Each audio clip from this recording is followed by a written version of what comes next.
Okay, I'd like to bring this meeting of the Transportation, Highways and Military Affairs Committee to order. Pierre, could we have a roll call? Senator Anderson, Here. Senator Barlow, Excused? Senator Cooper, Here. Senator Kolb, Present. Chairman Pappas. Here. You have a quorum. Okay, thank you. Okay, so we have three bills today to consider. The first one will be Senate File 95, which is a bill that I'm sponsoring. So I'm gonna go down there. Senator Cooper, would you take the reins? Thank you, Mr. Chairman.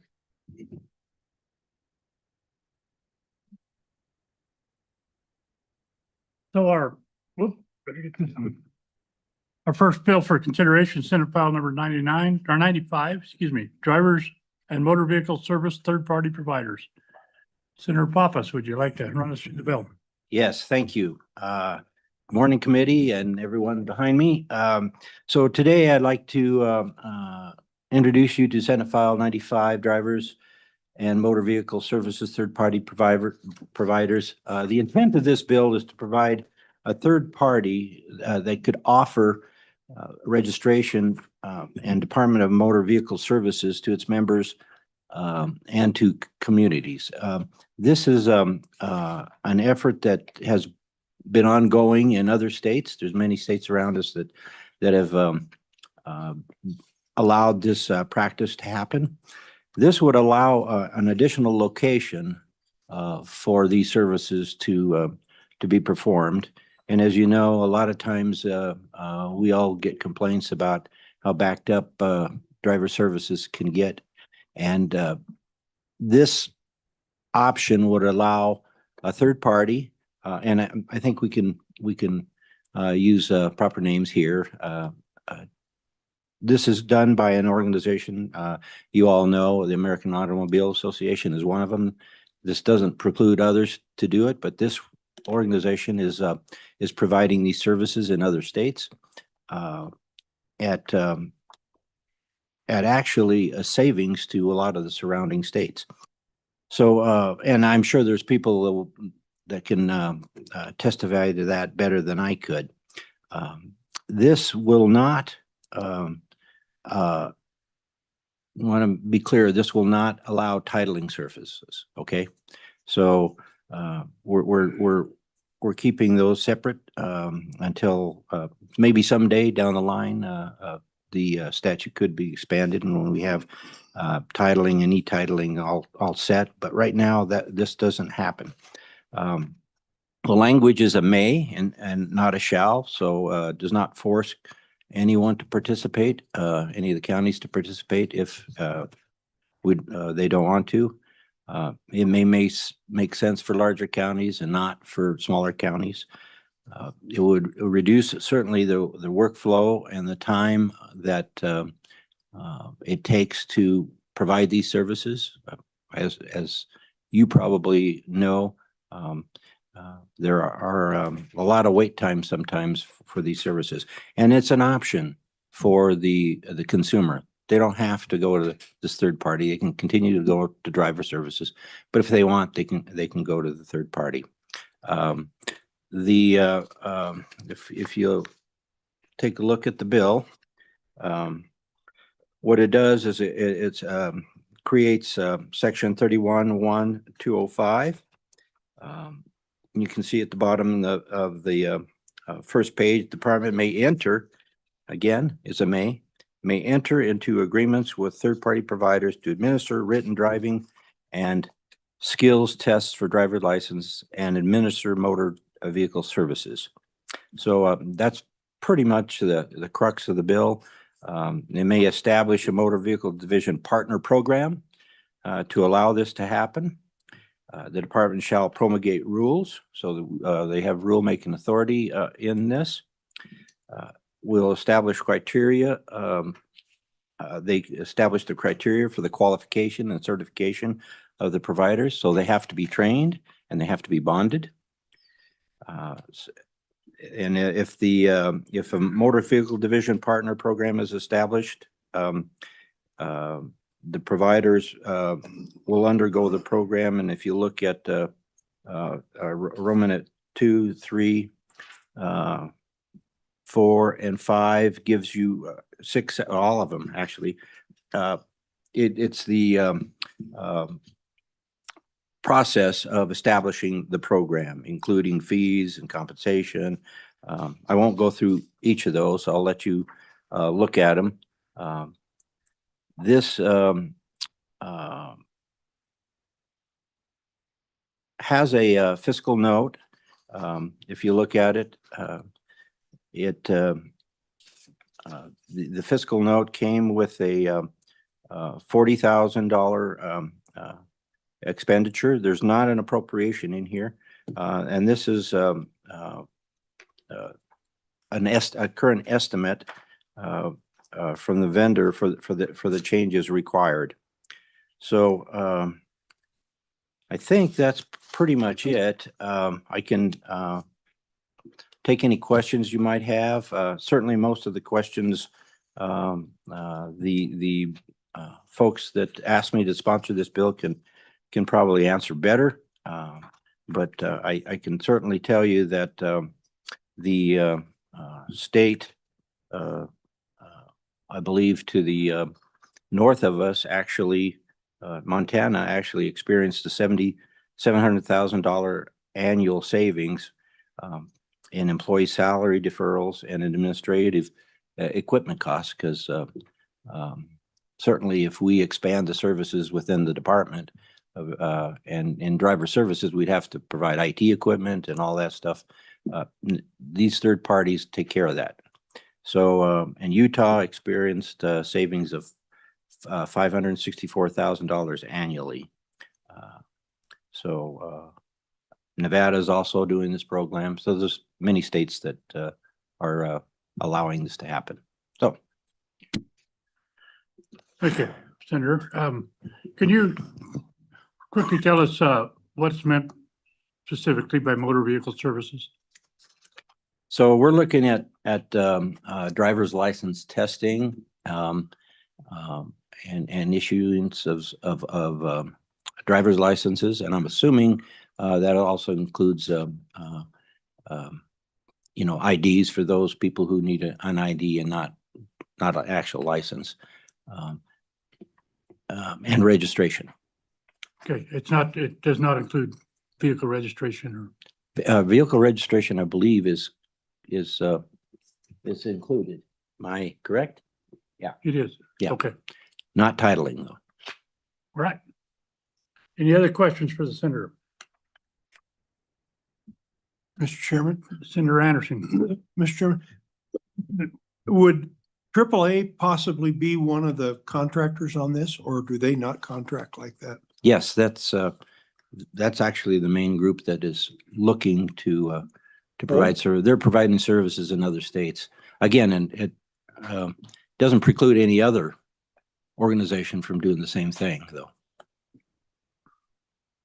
And they would all have to work with YDOT. YDOT's in the in driver's seat. They would have to allow, do the rulemaking, allow for the training and the bonding of, assure the bonding of these organizations, and it's a partnership program that YDOT would have to administer. Other questions for the senator? Saying none, is there anybody in the room that'd like to Thanks. visit about this?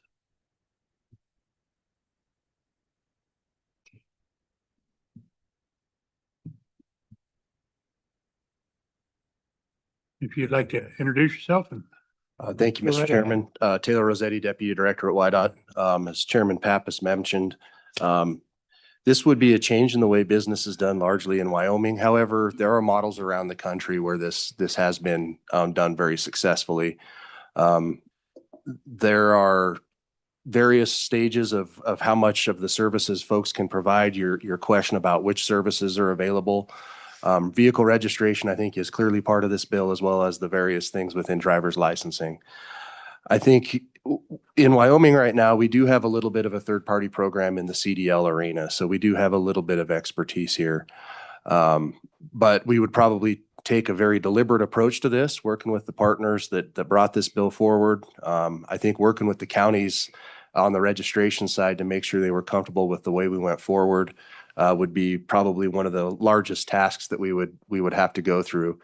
I think in addition to the $40,000 that the chairman mentioned as far as our fiscal note goes, there was an administrative impact that was submitted as well. And I think what that relates to is really the auditing portion of this program. Typically, when you get into the environment where the services are going over to the private sector, you usually convert some folks or have to add folks to do some auditing.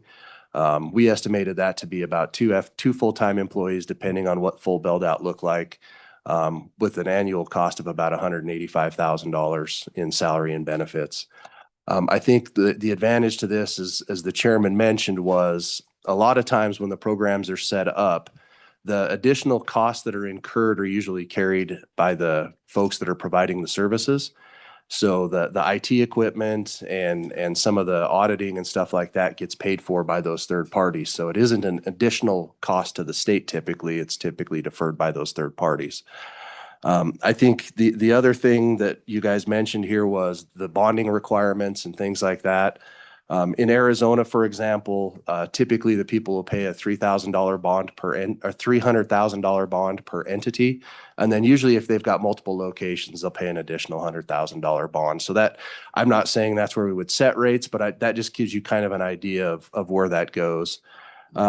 Testing and backgrounds, I anticipated be FBI backgrounds, just like is required for our state employees that do this work. Again, they do have very sensitive information and access to that information. And then I think the other state agency that's probably in the room here is ETS. And they may speak to some of the data security and some of the concerns that are present just on the way the systems are configured now. Of course, you guys are aware the next bill we're hearing is Senate File 107, which potentially eliminates some of those concerns by eliminating the number of systems we would need. But speaking just to this bill itself, I think we're ready to sit down with the partners and work through the process. It's a little bit nerve-wracking to have this big of a shift in the way we do business, but we've seen it work in other states, and we're pretty sure we can make it work here in Wyoming as well. Thank you.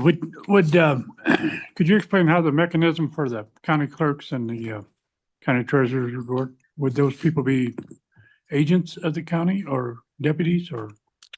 Mr. Chairman, part of that would depend, I think, on how the rulemaking goes. But the way this looks to be set up to me is that the system now is the transactions are conducted there at the county level, and basically they flow on up to the state where we kind of have supervisory jurisdiction. I think that what we would have to do in this situation is they'd probably be agents for the state doing the county work, but that's just me spitballing here. So they would be operating, doing the county services, and feeding that information into our system, which would backfeed to the counties. It's just sort of how I envision it right now. I think they'd actually be agents for the state. Any other questions for White? Senator Anderson. Thank you, Mr. Chairman. In Arizona, the AAA office in a shopping mall could do your driver's license. Would you anticipate that happening here with a remote location like that? Mr. Chairman, Senator Anderson, yeah, I mean, I think that's exactly what we're envisioning here. I don't know what the uptake of this is going to be. I don't know how widespread it's going to be, but there are certainly some population centers in the state where I think some third parties could come in here and help folks out. So I do think that we would anticipate them having a physical location. So it'd be somewhere that you could go see and visit to get the transactions done. Malls, standalone buildings, that's absolutely what I think we're envisioning here. Follow up. These parties would have all of our driver's license information. They wouldn't be able to release that to some federal guy that asked for it, would they? Mr. Chairman, Senator Anderson, they would be bound by the same rules as the state is. So no, they would not be able to release that information for anything other than legal purposes. There you go. Thank you. Yeah. Senator Cole, did you have a question? Yes, I do. Thank you. Well, first, morning, Mr. Rossetti. Morning, sir. Do you support the bill? Chairman Cooper, Senator Kolb, I'm not allowed to support bills. I'm only allowed to speak to the impact. I In believe concept, Senator would you Kolb. support the bill in In, concept. in concept, Senator Kolb, I believe we could make this bill work for both the department, the counties, and the public. Thank you for your edification. Wouldn't want to have a breach of protocol, Mr. Rossetti. I had a follow-up.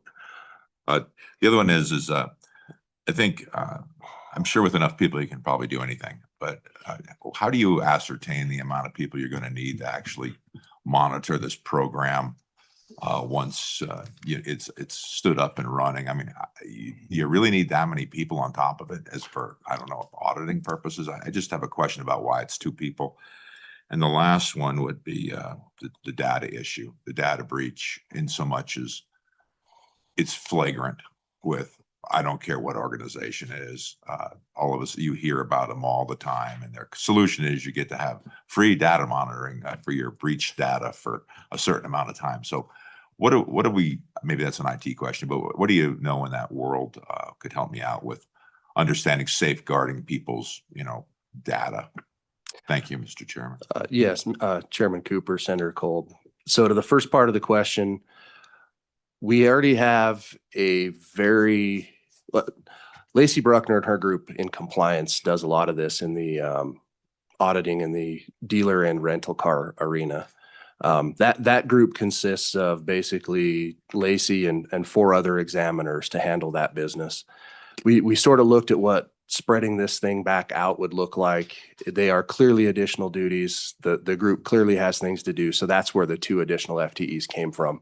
I got together with driver services program, motor vehicle services program, and compliance, and we came up with, we thought it was about 2 additional just based on this. Now, I don't need the 2 additional necessarily up front. Part of that has to do with if only one vendor comes on, we may not have to do that. But if you do it widespread across the state, we're anticipating 2 FTEs. So that's where that came from, just based on transaction volume and the importance of the work. As far as the security issue goes, I think that is a very valid question.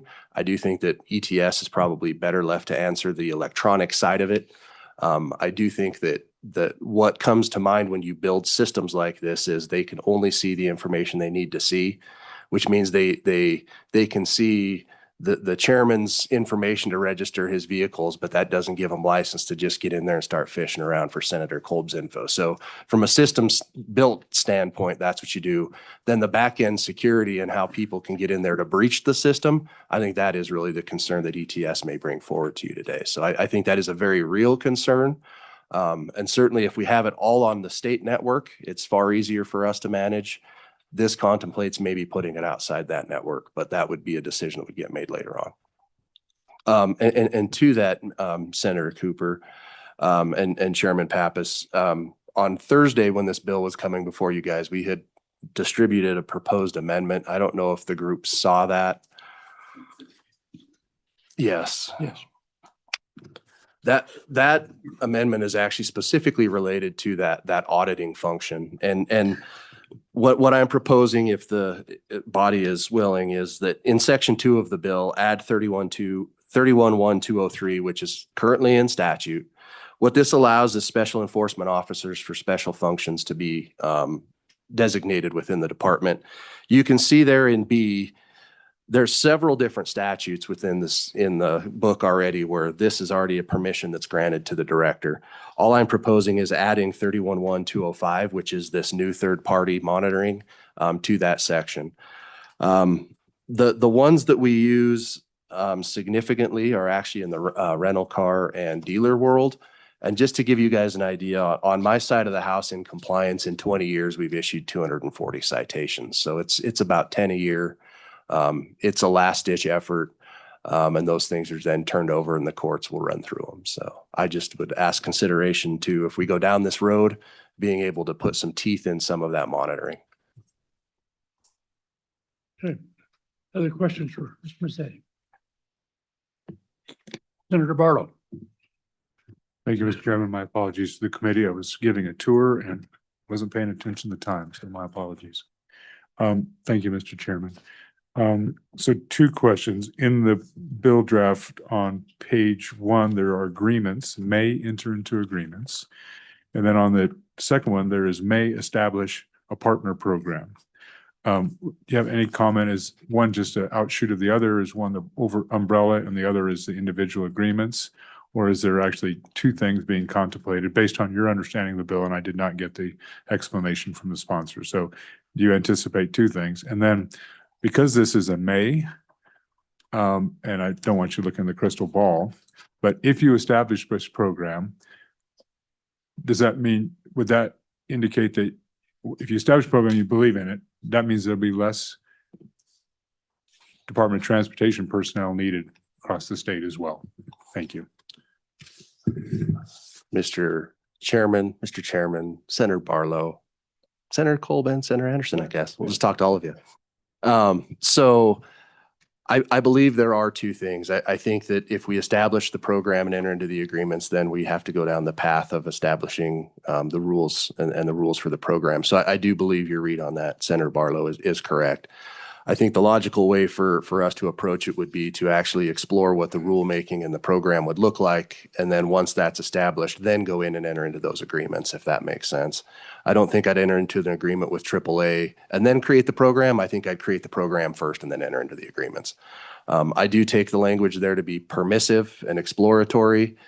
Basically, if we were to come back and just say, you know, between us and AAA and the counties, we couldn't come to an initial agreement, or here's the issues we've got, I would anticipate coming back to you. But I think the way this would work is we'd create the framework for the program, and then people would enter into agreements if they wanted to be part of the program. That's how I view that happening. I think as far as to staff, as the chairman mentioned in his comments, and unfortunately you weren't here for that, Senator Barlow, there are some cost savings to the states that do some of this. And a lot of those end up being not necessarily in direct FTEs. Occasionally it's in direct FTEs, but a lot of it ends up being in some technology, and you can defray some of those costs across the enterprise by putting some of those out to these third parties. The services that would be being conducted on the behalf of the state would be largely driver services things, where quite frankly, part of the issues we've got now is we're running pretty darn lean as it is. At the initial phase of this, I don't see any direct FTE savings, but I think over time, if efficiencies were found, that's exactly what we do is pull those people and put them other places. Committee, any further questions? Senator Barlow. Thank you, Mr. Chairman. And this is maybe a drafting thing we talk about, but it is permissive in A and it's permissive in B, but C shall promulgate rules. So I just point that out that there is to implement of this section. So maybe it's all still permissive, but that is a shall at that point. If you pull the trigger, then you have to do that. Thank you. Further questions? Thank you, Mr. Mazzani. Anybody else in the room would like to testify? I believe we have another.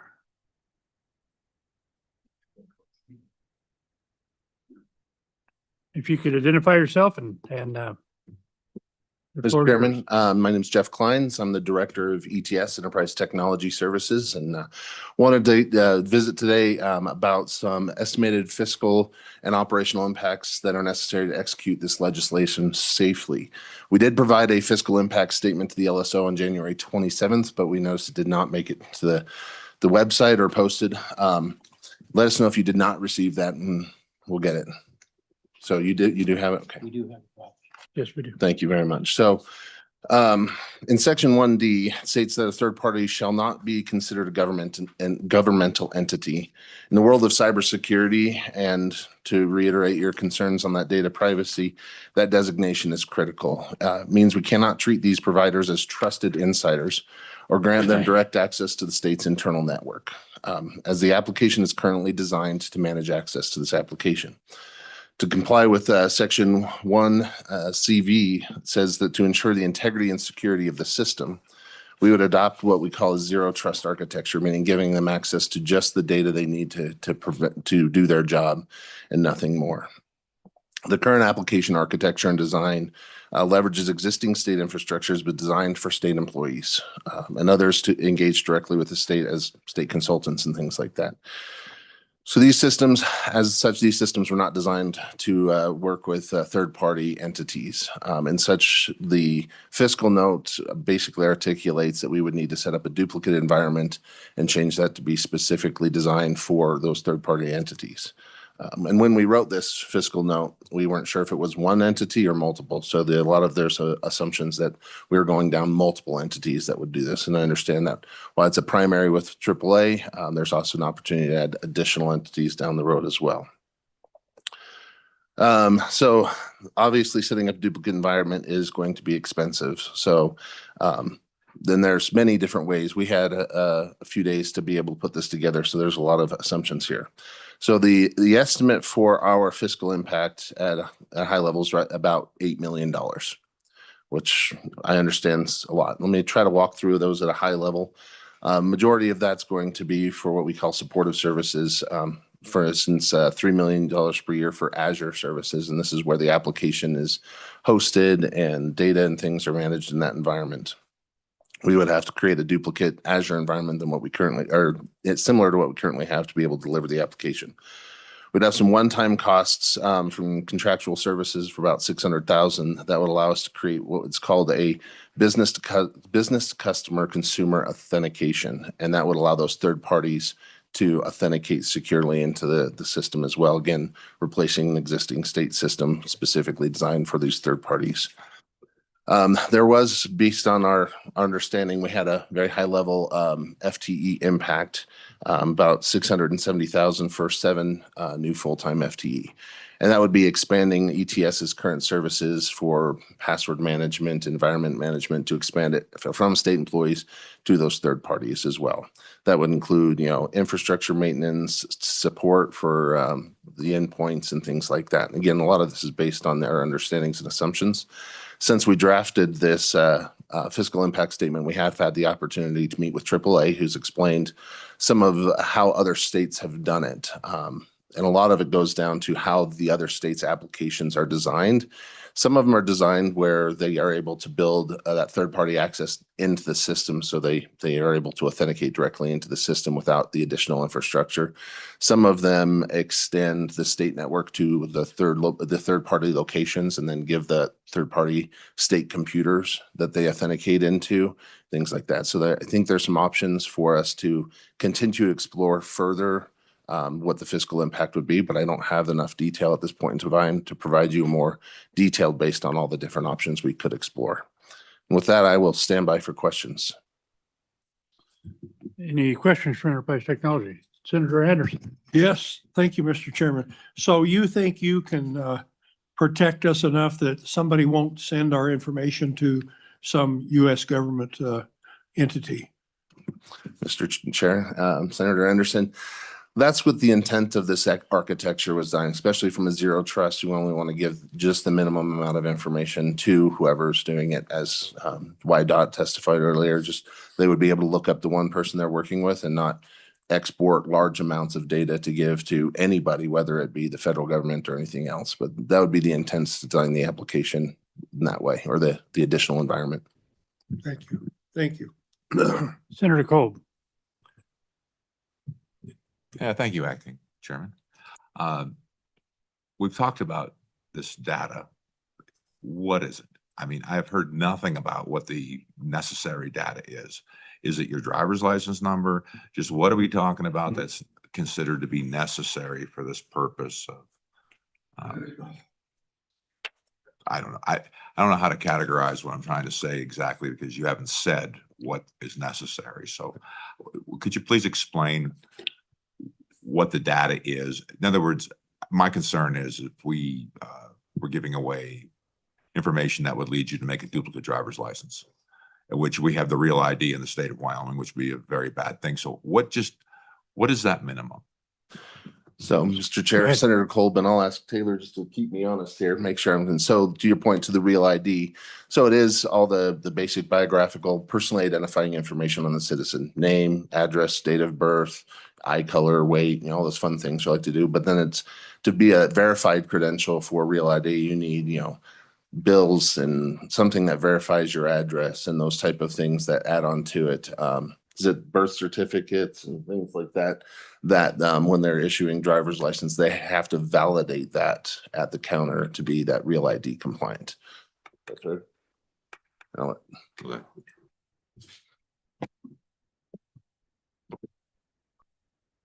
Go ahead. Senator Cooper, Senator Kolb, Mr. Director Kleins actually did a good job there. It partially depends on what the transaction is. If we go all the way into driver services, these third parties are going to be just like the information that you provide to the state. So when you go in there, if you're a brand new person coming into the state to get a driver's license, if that's a service that we allow third parties to do, it's going to be just like going in to apply for a Real ID that very first time. So you're going to bring in your proof of residency, proof of being an actual resident of the United States, your addresses and all of those things. On a vehicle transaction, it could be as simple as something with your insurance, your VIN, and your address. You know, so it's going to vary by transaction, and that's how the system's going to be built.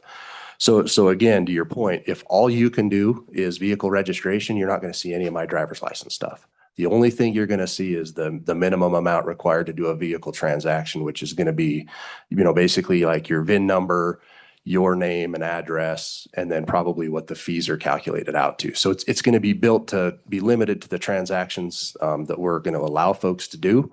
And you're not going to be able to cross between systems and things like that. So part of that will happen through the rulemaking process and with the third parties as to what sorts of things they're interested in providing. Oh, go ahead, Senator Cole. Thank you, Mr. Chairman. Well, what's going to be our process as this evolves? I mean, rulemaking process, Lord knows it always works out in fantastically well. But what are we going to do, like, in the stepping of the process? I mean, you're going to, like, basically have a progression from, say, easy to more difficult type of situations where you're issuing a vehicle registration or a license or whatever it may be. Are we going to test this out as we go, or are we just going to try to roll? I mean, what are you going to roll out first, I suppose? Is there a plan? Acting Chair Cooper, Senator Kolb. Yeah, I mean, that seems like the most logical way to do it, as I think since we do have an active partner who has approached us and is kind of helping push this along, I think the first thing we do is sit down with them and figure out where do we want to start. Based on some of those conversations, it seems like it's vehicle registrations, just because I think that is some low-hanging fruit. And we have some partners at the county that are willing to start there with us. So yeah, I think what we could do is we could set up a basic framework, do some beta testing, make sure this thing works, and then from there expand and decide where this could really help us out. So I do see this as very much an incremental process, as well as I think it would evolve over time if there's additional services that the market decides we should be offering. So I think we can adapt this over time, but I think, like you said, start small, start easy, and then make sure that we can be successful. Don't rush to failure. Senator Cole. Yeah, thank you. And this would, I assume, go through the Transportation Commission for the rule changes and approvals in that process, like it has. This is for the public's edification. Yes, Senator Cooper and Senator Cole, but that would be a public rulemaking process whereby we would take a first draft through the commission. It gets then released to the public. We can then have some public hearings to hear about the concerns of the public, and then it comes through, and ultimately the legislature and the governor's office have a bite at that apple as well. So it would be a public process. This would not go live until that thing was actually through the public process.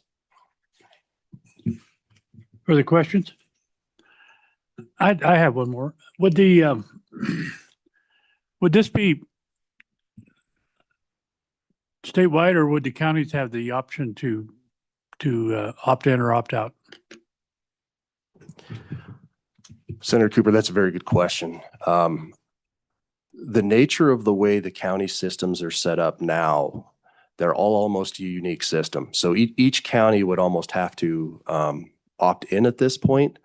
I think the big picture vision as you move forward, though, would be if you happen to be in Laramie catching a game or something and you forgot to do your registration, you'd be able to pop into a place in Laramie. So I think it would probably start out a little bit more of a local county by county thing, but I think ultimately it would grow into a statewide level. For driver servicing transactions, it already doesn't matter. It's a statewide function.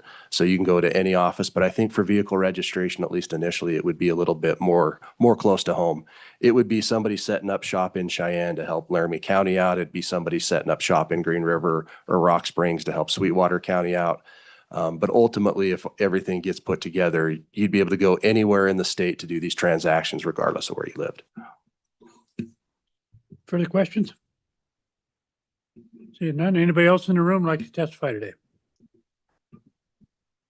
Ms. Wilkinson, come on up and identify yourself and tell us what you got going on. Good morning, Mr. Chairman, members of the committee. My name is Catherine Wilkinson. I'm here on behalf of AAA Mountain West Group. Thank you for hearing us today. And this idea has started, AAA actually has reopened a brick and mortar store here in Cheyenne, but they have been serving members of Wyoming since 1909. There are 44,000 members of AAA that belong in Wyoming. We stand in support of this bill, and really the genesis is that in other states, AAA just seeks different ways to be able to serve their members. They do insurance, booking trips, roadside service, safety services, and in lots of other states, they offer DMV services like driver's registration and driver's licenses. So that is what we are asking to do here. Mr. Chairman, the way that I see this is exactly the way that Mr. Rossetti had explained to you in kind of, this is a first piece in a long-term game. Just being able to offer for those counties that make sense to be able to go and get a driver's license or a registration in a third-party service.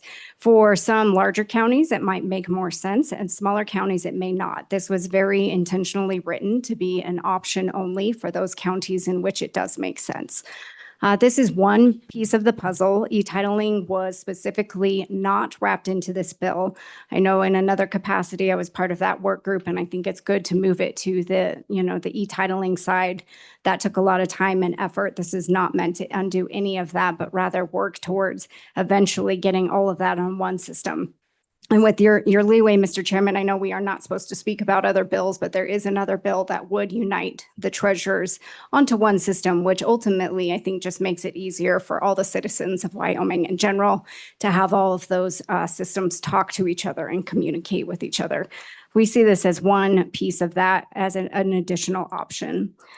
Mr. Chairman, the way that I do envision this working out is kind of a work group scenario like was done with the e-titling. We've had lots of conversations with the local treasurers and YDOT, and have now circled ETS in the AAA technical folks. And the director was very kind to meet with the deputy director to discuss and have initial conversations, especially with the release of that fiscal note of how it works in other states. AAA is very amenable to creating the right system for what works in Wyoming. And I just want to share that a lot of the states that offer this service by AAA, some of their busiest locations are directly across from DMV offices. They've helped if they've had to close down, or if the line is too long, they're able to refer them to a third party enabled to get those services provided and taken care of. Mr. Chairman, I did want to address part in the bill. This is, again, written very permissively, as Senator Barlow had pointed out on page 1 with the may. The 2 mays on page 1, and then on page 2 of section 31-1205. We'd like to sit down and see if this would actually work, if this would be something that would work for Wyoming. And then after that, if it does seem like an agreement is possible, sit down and promulgate those rules. As the supervisory jurisdiction would fall under YDOT, at that point, they would be obligated, and that is why you see the shall further down on that next page 2, line 9. I think that this is an exciting prospect for Wyoming. It was just approached by AAA, and I would tell you that the largest education has been that this is actually done in several other states. It's not only AAA, but in some states you can go get your driver's license and registration renewed at anywhere you can get an oil change. So there's lots of other third-party providers that do this across several different states. So it's, while groundbreaking in Wyoming, it is very common in other places, and it's just meant to be a convenience for citizens with all of those privacy and protections in place, of course. Mr. Chairman, we are also fine with the proposed amendment by WYDOT, of course, wanting to comply with any security or rules, citations if they're needed, of course, if necessary. All of that should be in place. We look forward to working with you and the committee. And with that, Mr. Chairman, I believe I answered all of the other questions that you might have had, but I would stand for any more you may have. Thank you. Senator Anderson, did you have a question? Yeah, Mr. Chairman. Do you know how many other states actually do this or some form of this? Mr. Chairman, I am aware of 3 other states that are just in the Mountain West region. I will have to get back to you because I do know they do it across the United States, but I specifically work with AAA Mountain West Group. And of that, there are, I think, Montana, Utah, Nevada, Arizona, California, I believe, and I will have to follow up because I believe that there are more than that. Those are the ones that I am specifically aware of. Senator Colton? Yeah, thank you, Mr. Chairman. Just a question about costs. What are the typical costs that have been applied to people using these type of services? Like say over and above, I suppose, what would be going just to the county directly? I mean, what are the convenience fees, or however you want to categorize that, as for using a service like you would envision you could propose to have? Mr. Chairman, I believe it depends on program to program, but for AAA membership, and this is not only open to AAA membership, as I understand it would be for any public, they're a not-for-profit corporation. So this is simply a service that they're trying to offer members and those of the public to assist in providing these services. Senator Colton? Yeah, thank you. So to be clear, there wouldn't be another convenience fee that you would pay if you went to your AAA facility. Let's just say that's what it is. It wouldn't be anything extra on the public to utilize that service. That's my question. Thank you. Mr. Chairman, it is my understanding that it is not, but I will go back and seek specific clarification on that. And if that is the case of adding any additional convenience fee, then I will reach out to all of you. But it is my understanding that there is not. Further questions? I see Senator Barlow has his green book out. He's studying away there. But Senator Pappas? Yeah, I just want us to discuss a little bit, the fiscal note on the IT services. I mean, we got this and it said $8 million, which was a shock to me. I don't know how all these other states are doing it and actually making money. As I mentioned to you, Montana realized a gain of $700,000. And so if they had to do all of this IT stuff, I understand from ETS that we may not have the same kind of system as they do. It's unfortunate that our systems don't. If that's the case, it's unfortunate our systems are not as flexible as other states. But that is a big concern to me. And so, I certainly don't want WYDOT to take a hit of that much.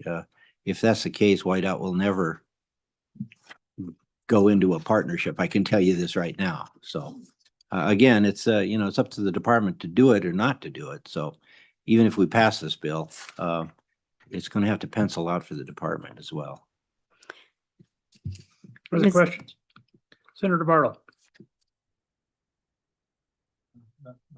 Not yet. All right. All right. Any other questions for Ms. Wilkerson? Mr. Chairman, if I might address that fiscal note. Yes, ma'am.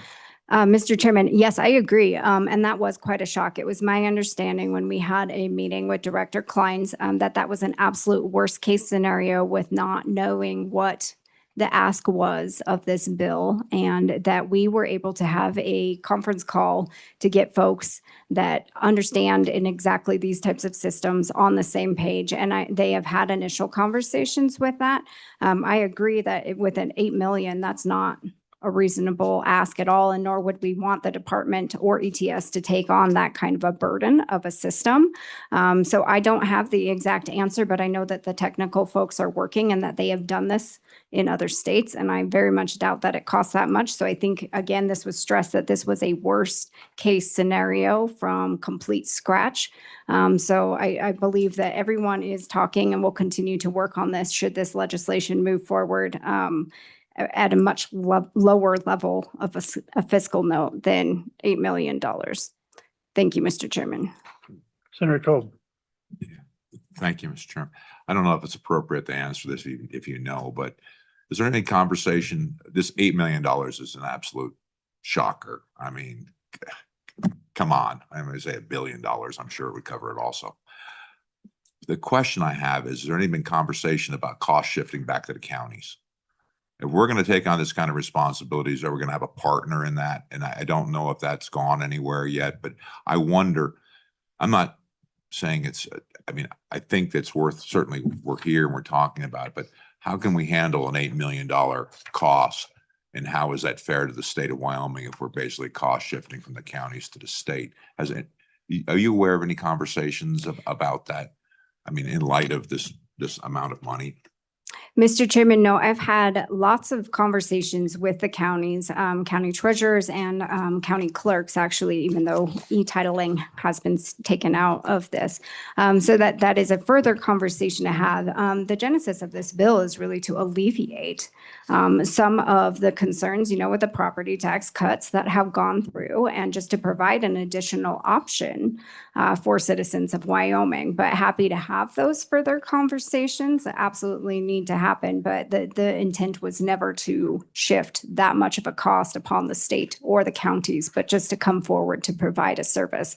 It's my understanding that they will pay for a lot of it as well, the third party of AAA, to implement and do the training of this as well. So they're coming to the table in good faith and not trying to shift any of that cost onto the state or the counties. Senator Barlow. Thank you, Mr. Chairman. Just to clarify, good morning, Ms. Wilkinson. So I just want to clear, this bill does not include the titling part of this, the registration and titling, only the others. So in the states that you are familiar with, Montana, Utah, and Nevada, in any of those states, are they just doing the driver services, or are they doing in all the states? Well, what's the combination? Just driver services versus other services in those other states? Thank you. Thank you, Mr. Chairman. Ms. Wilkerson. Mr. Chairman, thank you. I don't have my correct sheet up here. It is my understanding, and I can follow up with an email because I have another sheet that has all the details of all the services provided in each specific state. Most of them, to my understanding, do provide the driver's licenses. Wyoming was ahead of the curve with the Real ID, but they offered that as one of the services. And for several of the states, they were the Real ID program to get those states up and going. So they provided driver's licenses, Real ID, titling, and registration. Each of the states, I believe, most of them do offer all of those services, but as soon as I can get back, I have a list of which state offers exactly which services, and I will email that out to the committee. Thank you. Further questions for Ms. Wilkerson? Seeing none, is there anybody else in the room who'd like to testify? Mr. McKay, come on up. If you'd identify yourself, sir, and the floor is yours. Good morning, Mr. Chairman. Rennie McKay, President of the Wyoming Business Alliance. And as you all know, our members come from every industry in Wyoming, every corner of Wyoming. And well, as we discussed this proposal, I think that there was a lot of excitement because it seemed like a great opportunity to bring in another free market addition to help with this. And then the more, I think you've got a good framework in front of you, because I think the businesses of Wyoming love the idea of the efficiency opportunity, the adding in one layer of choice for how to move through that process. But then also there was the concept that this would be a savings to Wyoming, so that there would be that benefit both in terms of the efficiency of delivery of services and not putting it on the backs of WYDOT. So just wanted to say that we support this bill. I like how you've designed it because I think that there is an opportunity to ensure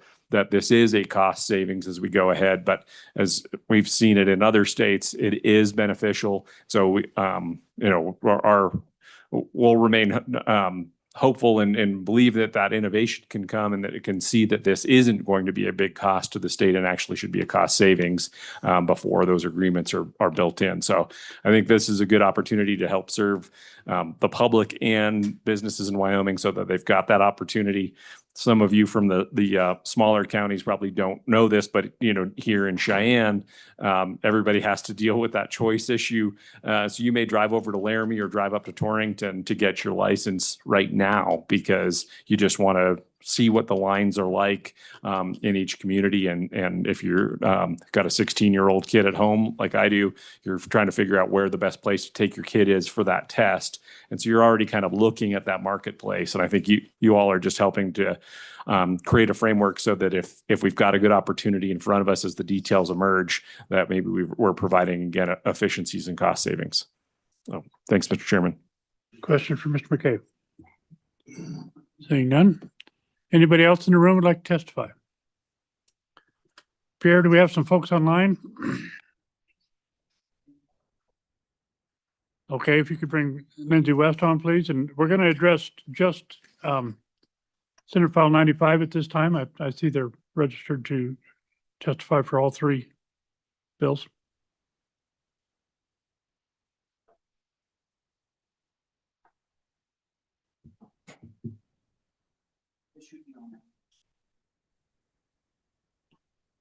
Good morning.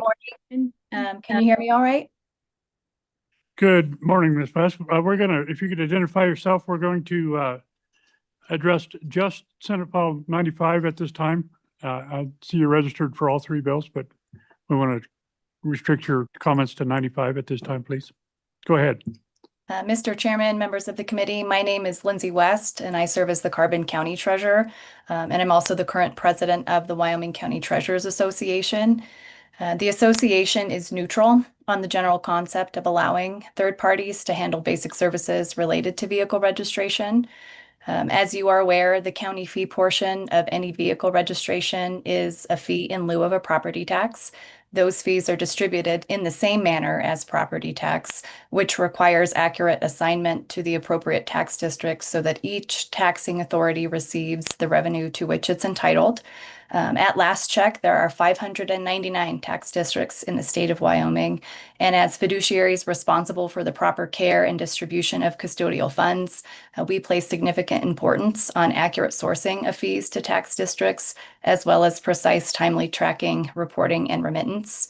Lines 8 through 11 on page 3 speak somewhat to about the assurance of accurate sourcing of registration fees. It states that the department is responsible for the promulgation and implementation of rules for establishing procedures for monitoring and auditing the activities of third-party providers to ensure integrity and security of driver's license and motor vehicle services. This bill also grants WYDOT discretion to determine which motor vehicle services may be provided. The term motor vehicle services is quite broad. In practice, it encompasses a wide range of registration-related transactions performed daily in our offices, from straightforward renewals to credit transfers and veterans exemptions. Because these transactions require varying levels of statutory compliance, data verification, and interaction with other frameworks, the absence of defined parameters makes future administrative planning more difficult. There's nothing limiting the scope of services that could be authorized now or in the future. For example, YDOT could initially permit only simple renewals, but the bill would allow for expansion to more complex transactions, whether over time or under new administration. This is simply an administrative observation, and it makes feasibility somewhat more challenging to evaluate or to speak to. The flexibility of this bill may be intentional, and it is certainly the legislature's choice to defer discretion of services unto YDOT. Treasurers would welcome the opportunity to work collaboratively with YDOT during any rulemaking or implementation process, should this bill move forward. And I would like to thank the committee for its hospitality this morning, and would be happy to stand for any questions you may have.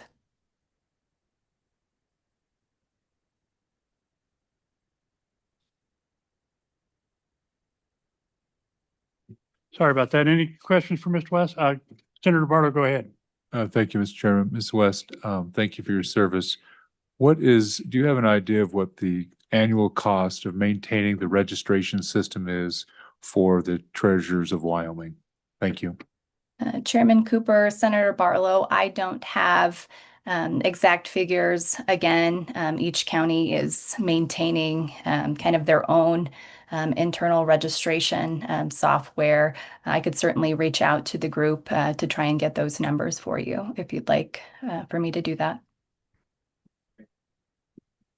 Thank you, Ms. West. Any further questions for Ms. West? Ma'am, if you could just kind of hang with us here. If you want to testify on those other bills, we'll bring you back in a few minutes. Thank you. Chair, do you have another participant? He has declined. Okay, thank you. If there's no further testimony, we'll close public testimony. And committee, what's your pleasure? Move the bill. Moved by Senator Kolb, second by Senator Pappas. Discussion?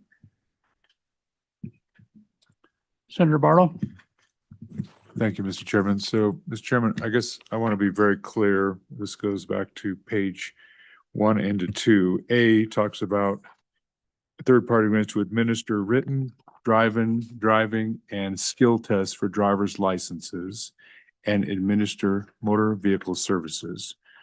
So I guess I would like to know from the sponsor what the definition is, again, in B, what is included in motor vehicle services. Thank you, Mr. Chairman. Senator Pappas? I believe, as I understood through testimony, that it included testing for driver services, and it also included vehicle registrations, but that is up to YDOT. As Mr. Rossetti testified, we'll probably start out slow with just a portion of it, but it could include all of the services that DMV does right now. I don't know if that helped. Follow up, Senator Barlow? Senator Pappas, do you see that this would also include title services? No, it doesn't include title services right now.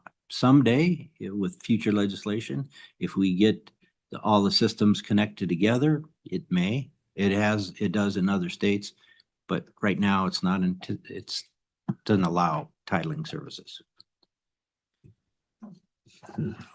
Thank you, Senator Pappas. Any further discussion? You want to go through the bill page by page, or? I don't think we need to. I No? think but I would like to offer the amendment that the department provided us. So I move the amendment that we have before us to add section 31-1-205 to paragraph B. Second. The amendment is moved by Senator Pappas and seconded by Senator Kolb. Any discussion on the amendment? All those in favor of the amendment, say aye. Aye. Those opposed? Amendment is carried. Pierre, do you have that amendment? Okay. Further discussion on the bill? Yeah, just one last thought. Remember, this certainly is a bill that hopefully we can take it forward. I know we've got some issues on the big fiscal note as far as the IT services, but as I had mentioned, if it's not doable for YDOT and it looks like it's costing money, they will not go with the program. So I don't think I fear that big number yet, because really it's just a big swag, and YDOT is not going to spend that kind of money unless there's an appropriation, and there is no appropriation. So I hope we go forward with this bill and explore where it takes us. We may not do anything with the program. It's up to YDOT to see if it works. Okay, further discussion, Senator Barlow. Thank you, Mr. Chairman. So I don't actually have any problem with the driver's license services as thing, but I think the motor vehicle services, that's a step way further that I think will require a significant amount of legislation to address what the the county treasurers are now responsible for. And I think, so while I may vote to advance this out of committee, if it's considered on the floor, I think that we should think hard about whether we want to give an agency that has some authority, ability to talk to other elected officials about what their authority is. There's going to be some significant restructuring in statute to allow, I think, this to go beyond driver services. That's my view. The second thing is I wonder if the department doesn't already have the ability to do this, because they can contract for all kinds of things right now. Thank you, Mr. Chairman, in their current statutes, including the construction of roads. Thank you, Mr. Chairman. Further discussion, Senator Cole.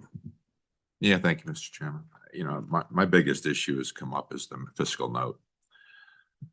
I think there's a lot of unanswered things here. My personal thought is there's probably things we can do with a lesser amount of money. I don't know what they are, because we didn't really talk about that and quantify any of those items. I'll vote it out of committee, but I've got my doubts because of the amount of money we're talking about and the lack of clarity on just what we can get for another amount of money. I don't know, but I think the cost shift to the state is unbearable. I don't know how YDOT would ever go ahead and spend that kind of money to do this program. The numbers won't pencil out. The concept is good. I think that why we're doing it is worthy of a discussion on the floor, and we're may have to work this a little bit more to make it feasible. There's just a lot of unknowns that the amount of money is just really a large issue for me. But I'll be a yes vote, and those are the reasons why. Thank you, Mr. Chairman.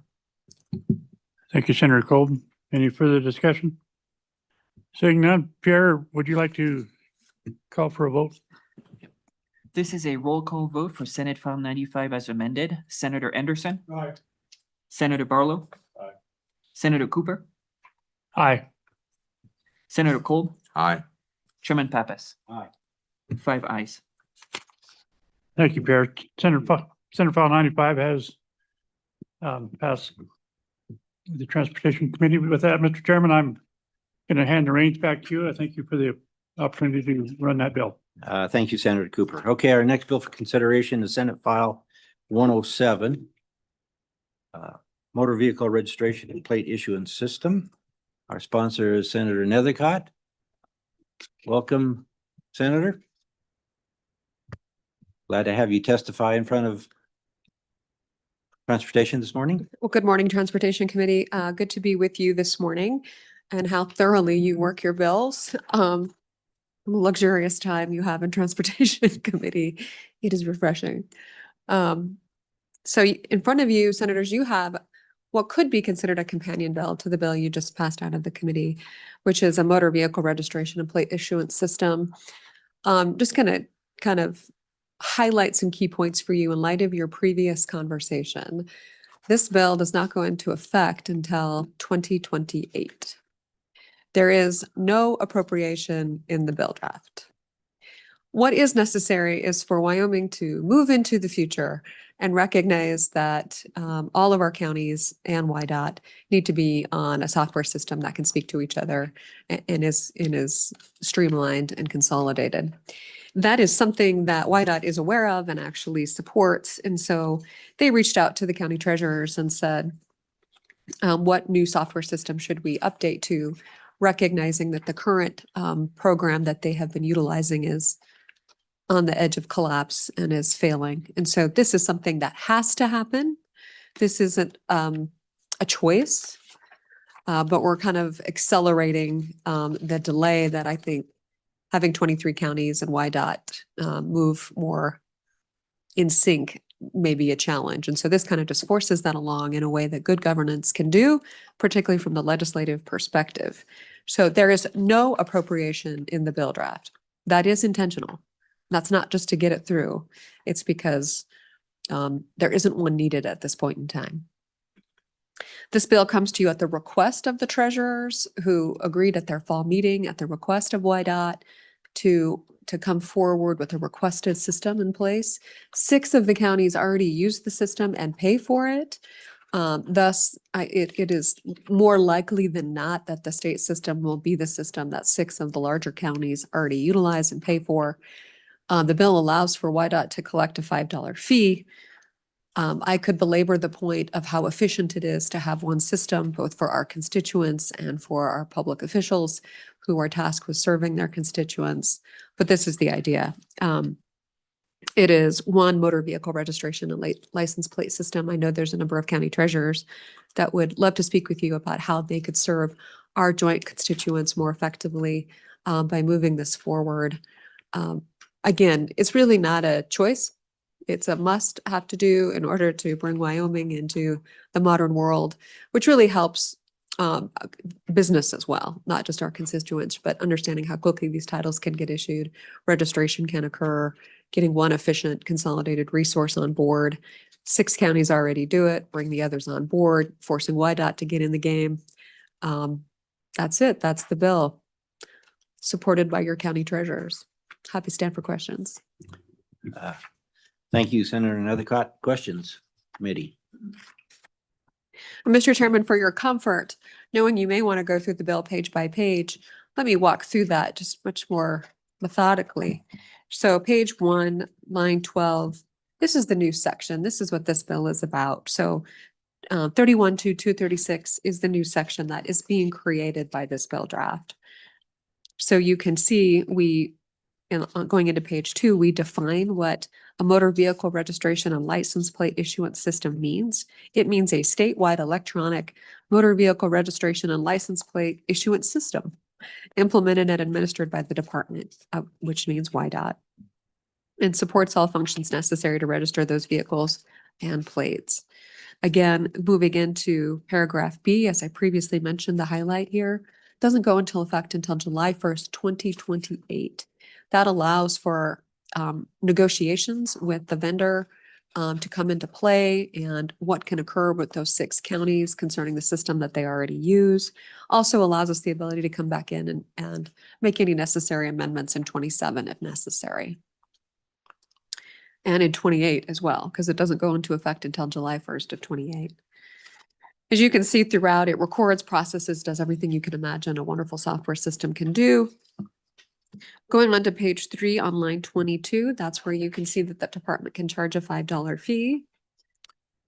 Senator Nethercott, can I back up to paragraph C? Says the department can contract with one or more vendors. Since there's not an appropriation, how would the department contract? Well, as you know, good chairman, they already have the authority to contract for any vendor they desire for any purpose they desire because they have that type of authority. So whether or not this bill draft authorizes or not is frankly irrelevant. Okay. Nonetheless, it does provide that authorizing language that allows them to do that. I think more specifically, it instructs them to enter into negotiations with the vendor in order to facilitate the mission of this bill draft, which to my knowledge and understanding, that is already underway in light of those conversations with the counties and the fact that 6 counties already have the system in place that they want to move forward with. Okay, thank you.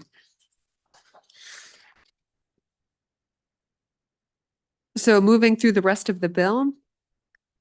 We're on page 4, paragraph E.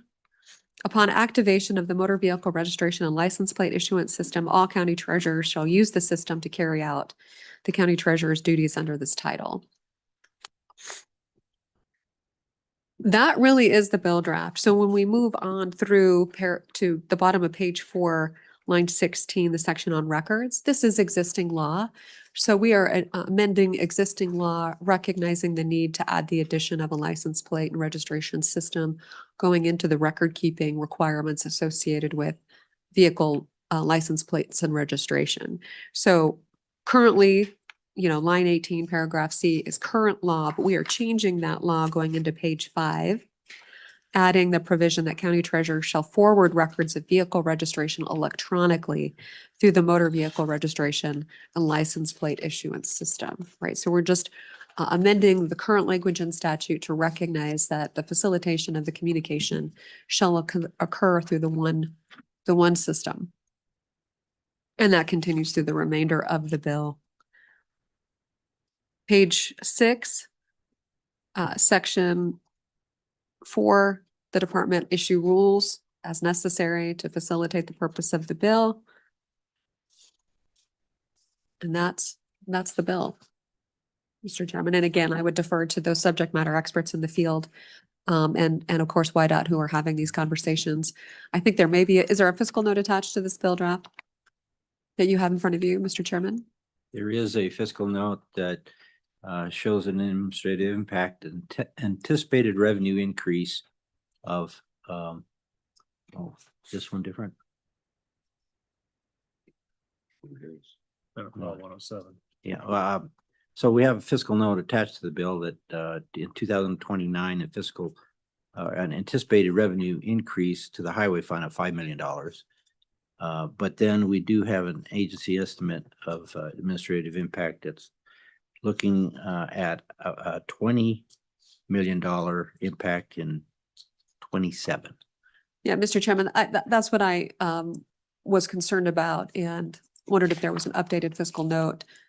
Similar to the last bill, I think that fiscal note is aggressively high and will be nowhere near that cost based on actual contracts with the vendor that it would be in play with the 6 counties and discounts currently at place. And I think YDOT was just being very, very conservative in their need to provide a legislative ask of 20 million. Again, I'd like YDOT to come forward and potentially say that they don't support the bill and didn't actually encourage the treasurers to come forward with a plan to replace the outdated system currently in play.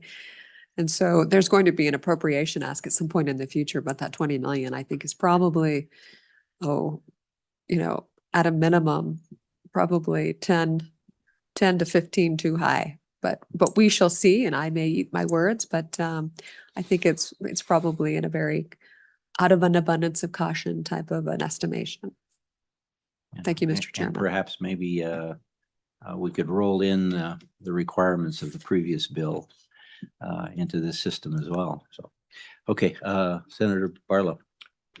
Thank you, Mr. Chairman. So maybe all the treasurers are on board, but is the state going to assume all the costs for this program, even at the county level? That's my query. Thank you. With this proposal. Thank you. Mr. Chairman, I would defer that question to the Department of Transportation, and I'll follow up and you can hear from the county treasurers about that plan.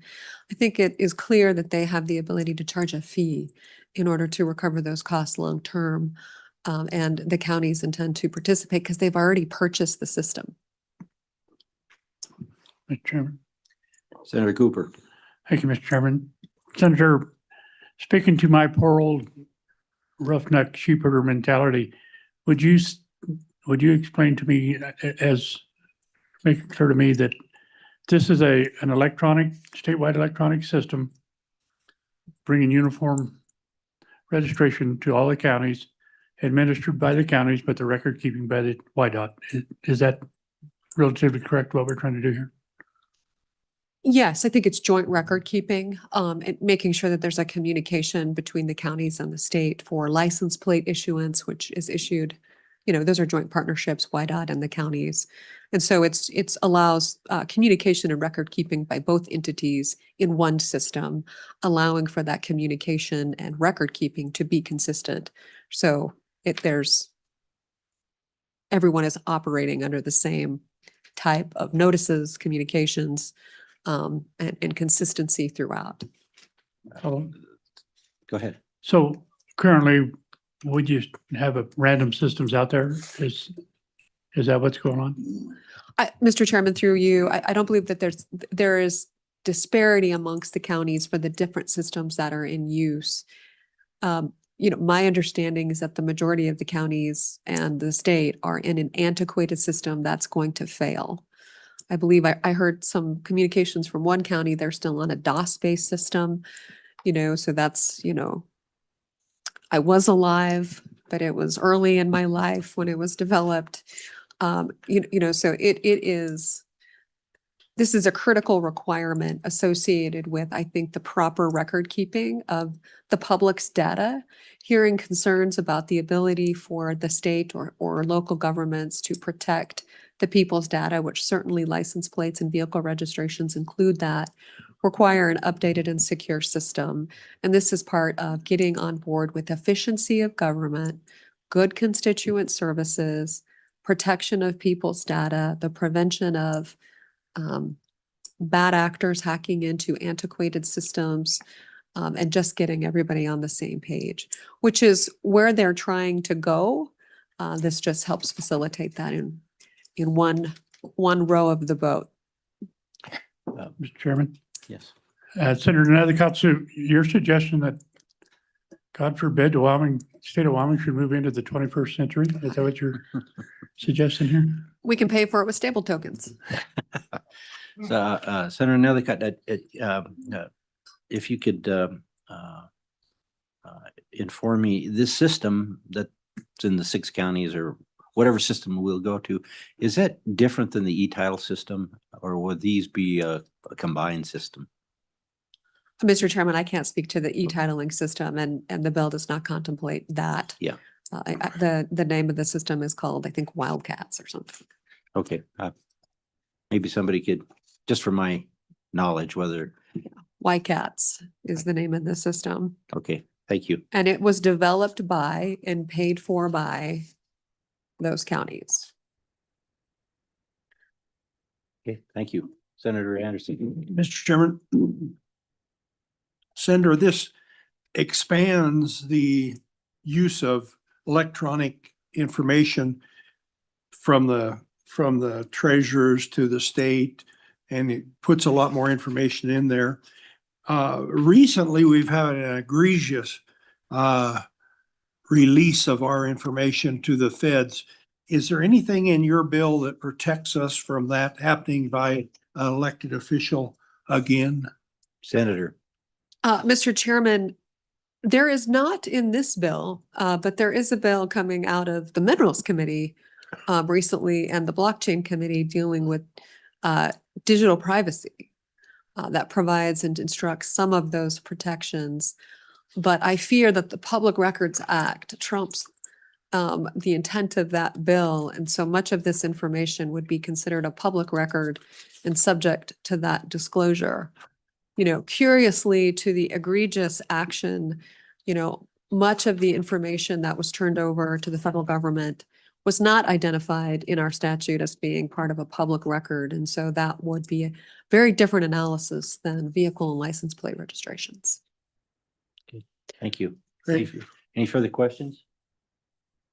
Thank you. Thank you.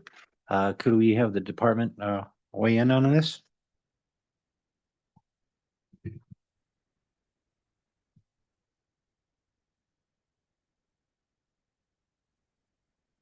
Thank you, Mr. Chairman. I think both departments, if ETS wants to come down too, you can both sit at the table.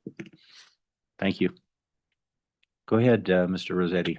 Thank you, Mr. Chairman. Again, Taylor Rossetti, Deputy Director at YDOT. I think I have to take you back to 2021. So what the bringer of this bill is doing is opening that still fresh wound for me of RIS. This is really talking about one of the issues that still hangs over our head as far as how we move forward to finalize that project. So in 2021, the body put YDOT on the clock. At the time, we estimated the full build out of that system to be about $85 million. There was no appropriation given at the time. We have figured out internally and delayed projects otherwise to get the driver's license portion of that project done. So we took that project and did driver's licensing. Why did we choose driver's licensing? We chose that because that was a process that we, the state, controlled. As the bringer of this bill mentioned, this is very much a companion bill to the bill we just talked about, Senate File 95. One of the things that is still hanging over the head that we continue to work through with our county partners is exactly how to integrate with the various systems that the counties are utilizing to do their vehicle registrations now. This bill does absolutely provide some clear direction to the state as to how you would like us to move forward with that program.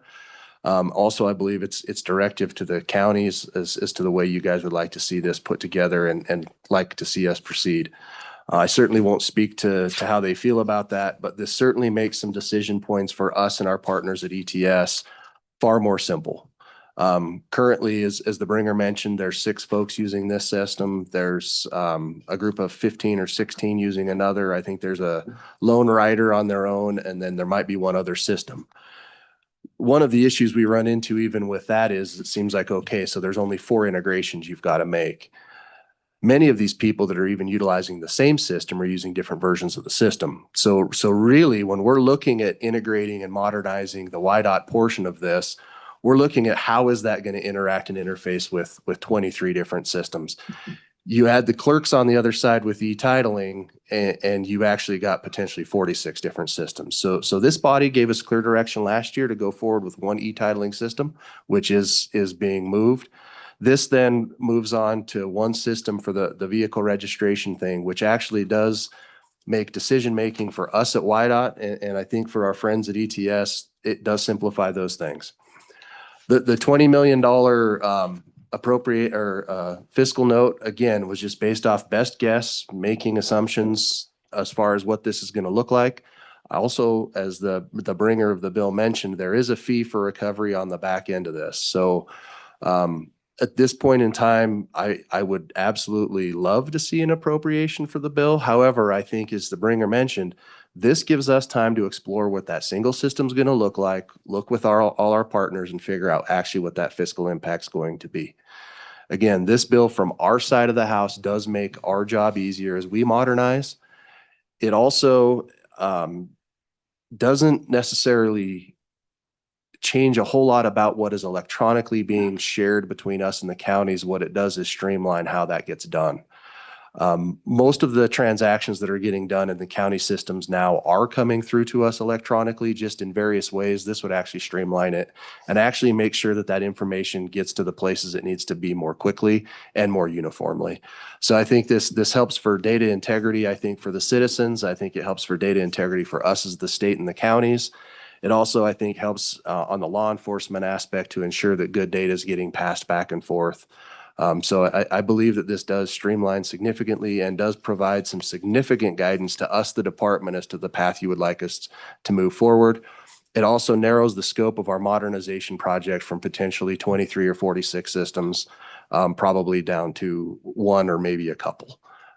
With that, I'd certainly answer any additional questions. So I think you answered my question about the e-titling that I asked Senator Nethercott. This is a different system than e-titling, and they will be 2 different systems. There's not a way to have one system do everything. Mr. Chairman, as we move forward, the e-titling project would have to interface with the system that the bringer of the bill mentions for this system.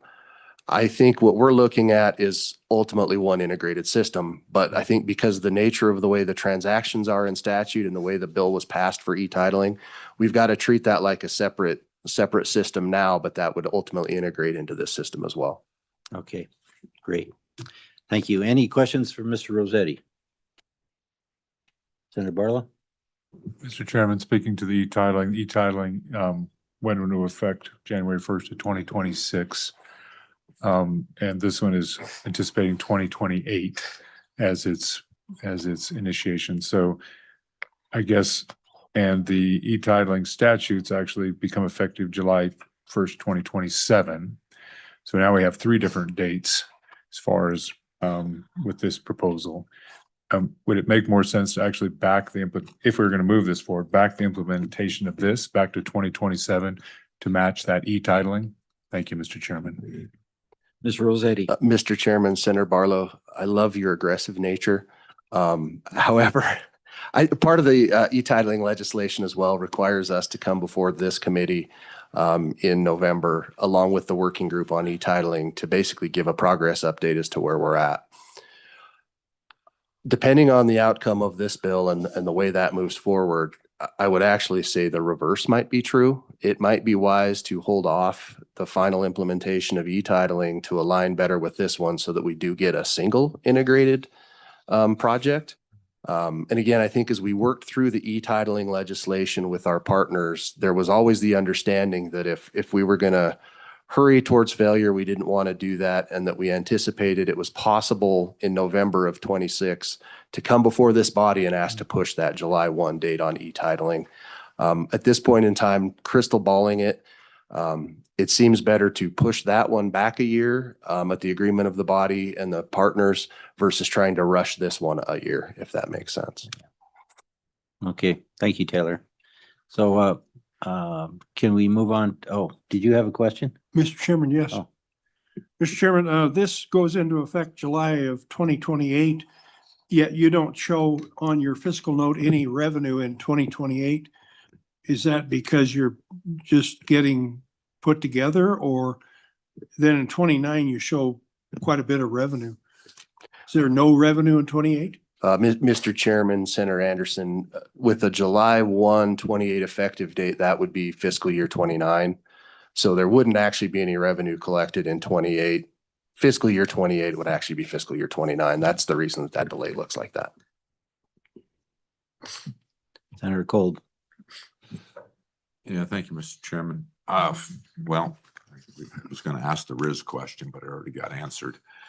The question would be is how many large counties do you anticipate would be involved with this within the state of Wyoming that we could are there our largest counties with population wise, and would then the lack of funding for certain parts of the implementation really restrict it to maybe the counties that already have a system in place? I'm a little confused about, they've got a system like RIS, or it's something that you could bring in. I really don't know how the mechanism would work for integrating into those other large counties that I hear have a system that is uniform amongst themselves, how it would interface with the state's RIS system, or is that the system that we're talking about integrating, or it's a whole new system?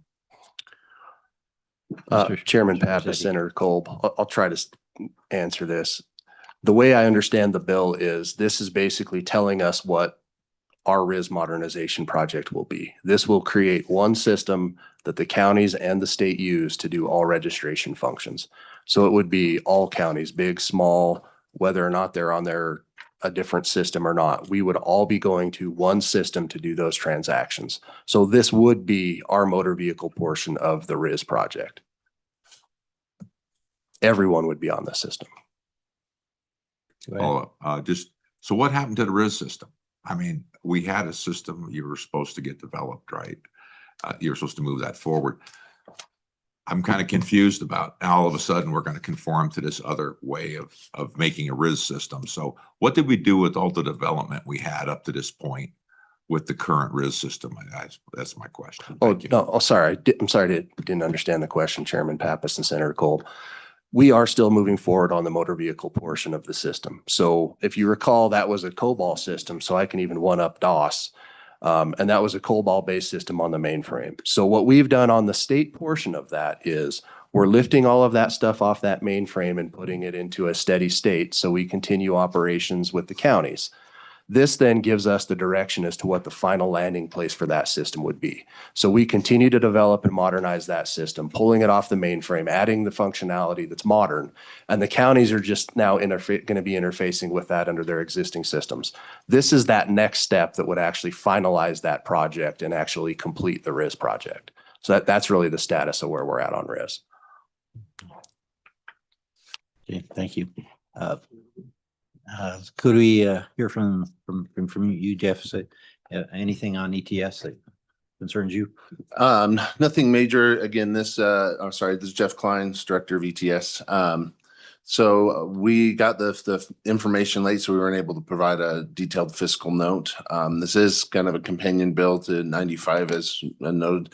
So there's still a lot more for us to dive into and understand to provide a fiscal impact. If the Senate File 95 moved forward, a lot of that infrastructure could be leveraged to deliver this as well.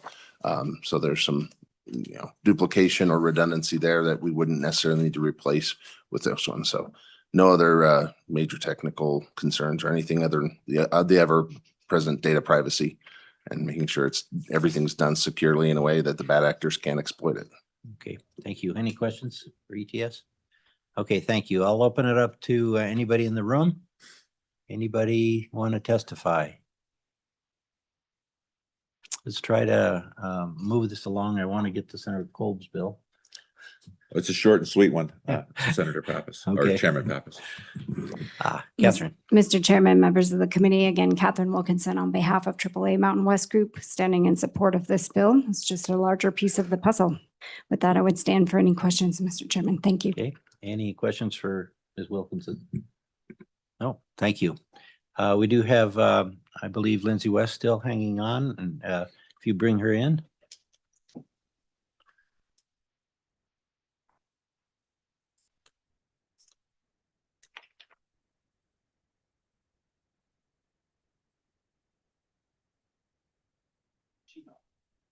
Okay, welcome. Ms. West. Good morning again, Mr. Chairman and members of the committee. Again, Lindsay West. I'm the Carbon County Treasurer and current president of the Wyoming County Treasurers Association. I'm just here to provide some comments on behalf of the association this morning.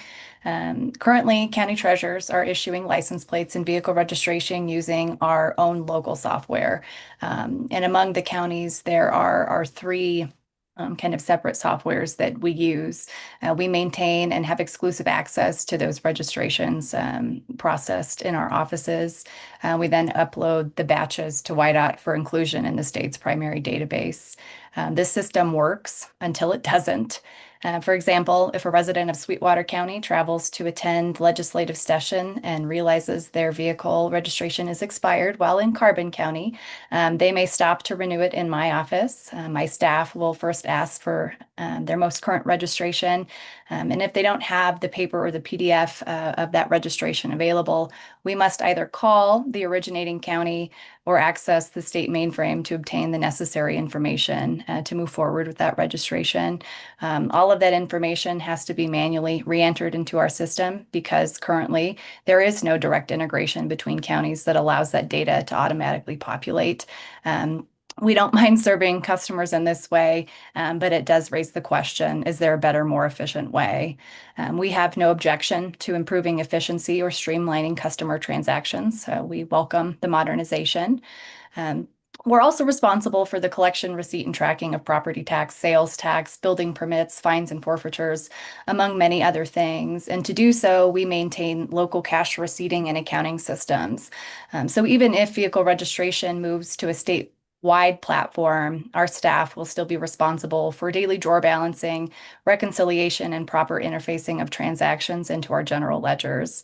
So this bill would significantly improve the vehicle registration process itself, but we would respectfully ask that integration with county cash receipting and accounting systems be a central consideration during vendor selection and the development phases.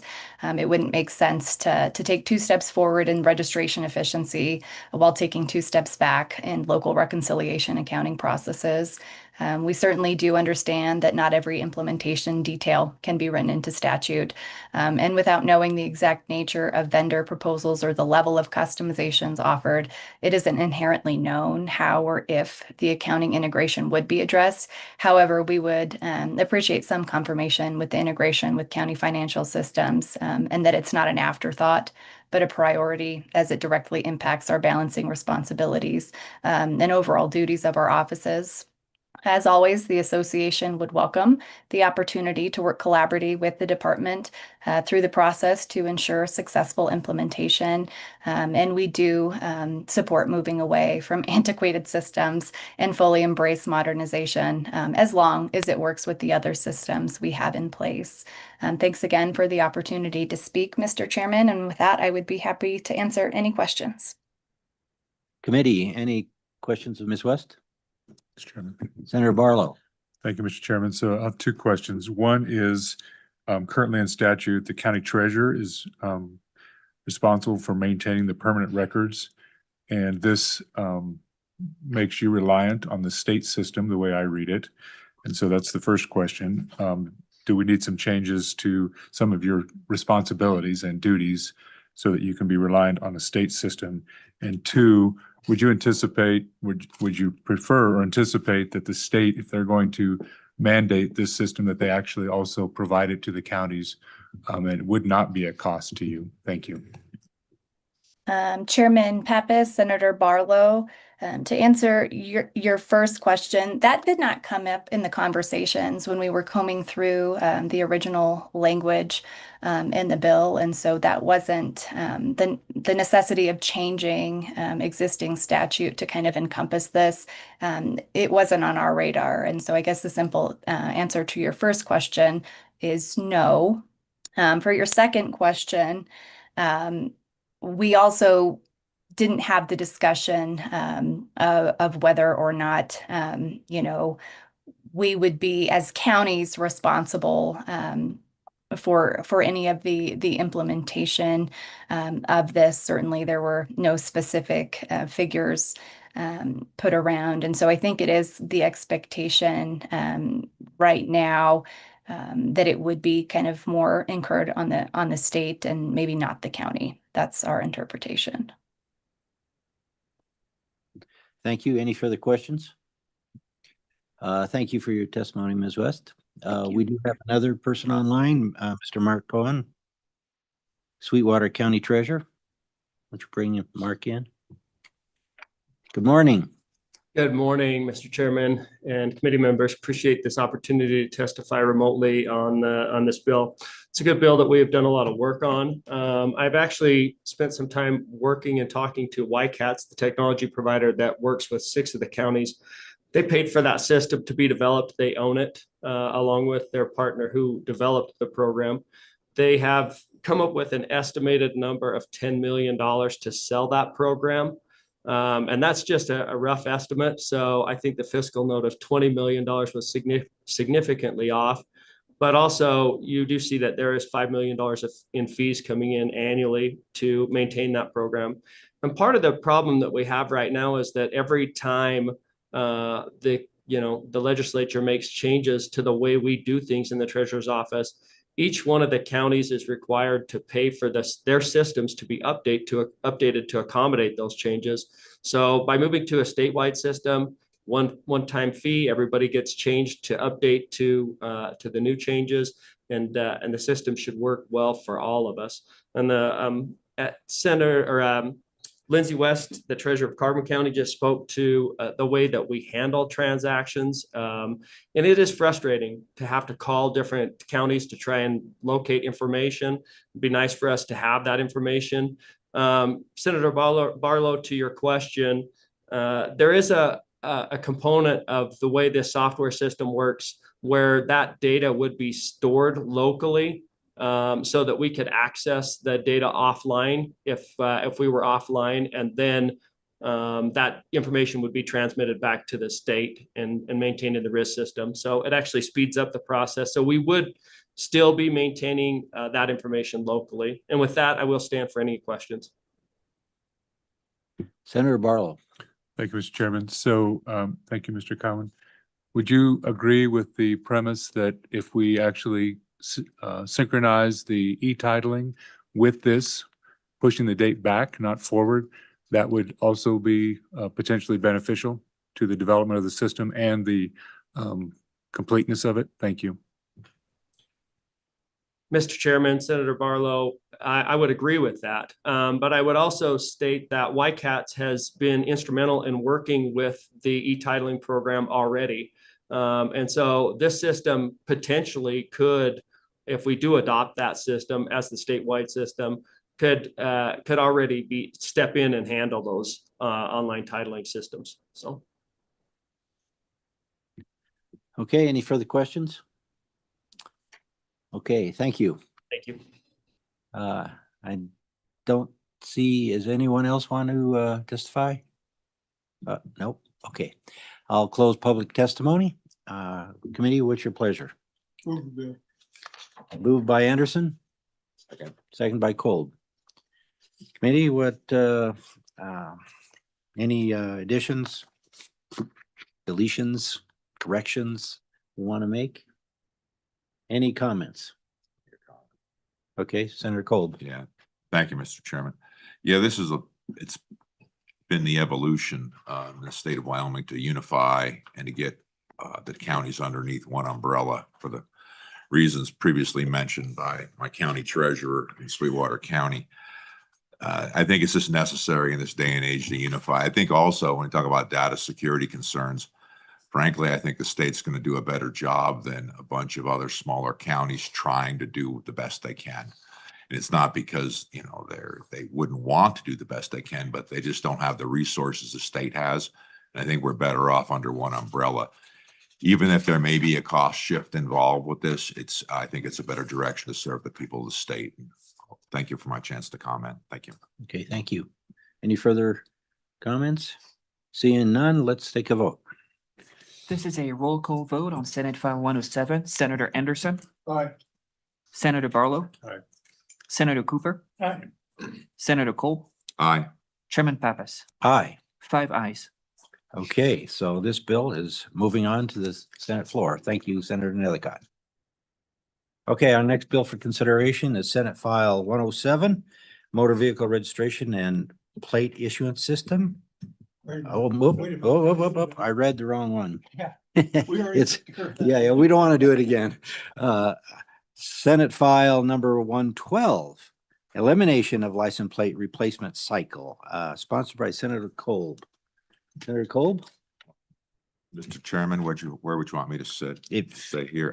That's fine. If you don't want to go up front, you're good there. Whatever the chairman would prefer, but also I'll just stay here to be Yeah. quicker, and we're pressed for time. Right. We have a simple bill here. I hate to say that, but it's going to be a little easier than the other ones. Simply, this eliminates the replacement cycle, as the bill title states. It does allow, though, that if someone in the state would like to replace their license plate, they can. I think the biggest comment I've heard is that people that absolutely don't like the current license plate are worried that they're trapped with that license plate. And I like to assure them they are not. When the new plate comes up, they have the ability to change plates.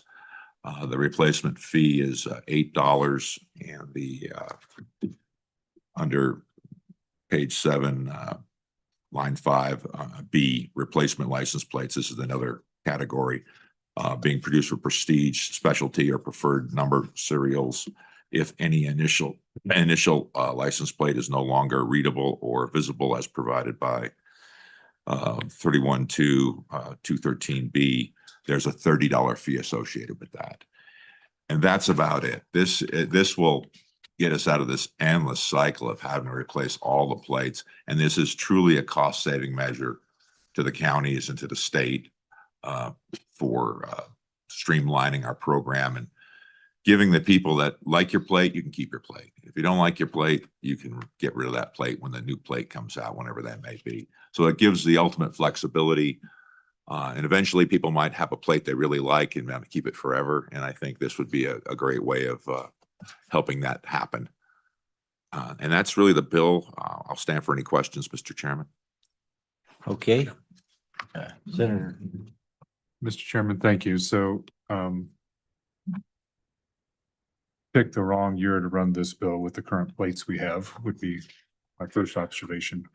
But the second one is, I don't see anything in this bill that talks about another plate being available at any timeline because we've stricken out the cycle. There is no due plate anywhere. So I guess that's my first question. The second question, or just thought, where is it say there's going to be another series of plates? Because I don't see it anywhere in the bill. The second one is the replacement plates, when they're no longer readable or visible, I think is the term that's used. Those would be a 1-by-1 replacement, it seems to me like. So I guess does this cost bear out in a special ordering, basically one plate at a time or a set of plates at a time? So two questions. Where is this new plate identified in the bill, this potential for a new plate? And then what is the real cost of individually doing plates as replacements? Thank you. Senator Kolb, if you have Well, I the can- answers, or we I can ask the department. I'll call for help from the department to clarify the second question Okay. about the replacement plate. But the first question would be is yes, as specified in A, this is for a plate for $8. That is exactly what it specifies on page 7, line 1. But maybe the department could clarify that if that's, if I'm speaking incorrectly, Mr. Chairman. Senator Barlow. Mr. Chairman, so what I guess my query is, if you don't like the plate I have now, where is the opportunity to have a different plate, a new series of plates, a different option besides a specialty plate? Thank you, Mr. Chairman. So let's have Mr. Rossetti come up and give us the department's view of this bill. Mr. Chairman, Senator Kolb, Senator Barlow, to your question, that was one of the questions that the department had as well, is what is the actual plate Mr. design? Rossetti, would you please introduce yourself? Oh, man, yes. Taylor Rossetti, Deputy Director at WYDOT. Sorry about that. One of the points that we were going to bring up is that currently the legislature is very much in the driver's seat as far as when plate redesigns occur, which is why that 8-year language was in there. That was directed to the department. Outside of additional legislative action, I would agree. I don't know that there is anything contemplated about an additional plate being issued. So I do think that would be something that the group may want to consider. I could go on and defend the license plate if you guys want me to go off on that tirade, but no, I will not. So that is something I do think to be considered.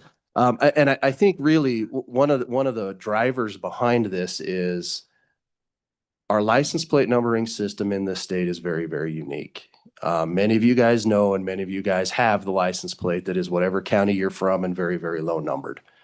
That creates a lot of complications with the 8-year plate cycle, right? Because that one plate is still valid in the system, and then the new one comes out with the exact same number on it in the new series. This bill actually eliminates that concern. I mean, from that perspective, if you have license plate Laramie County T number 1, you're going to have that forever. And then the fee you would pay if that is lost or damaged is the $30 fee that would be in there because we have to maintain that specially within the system.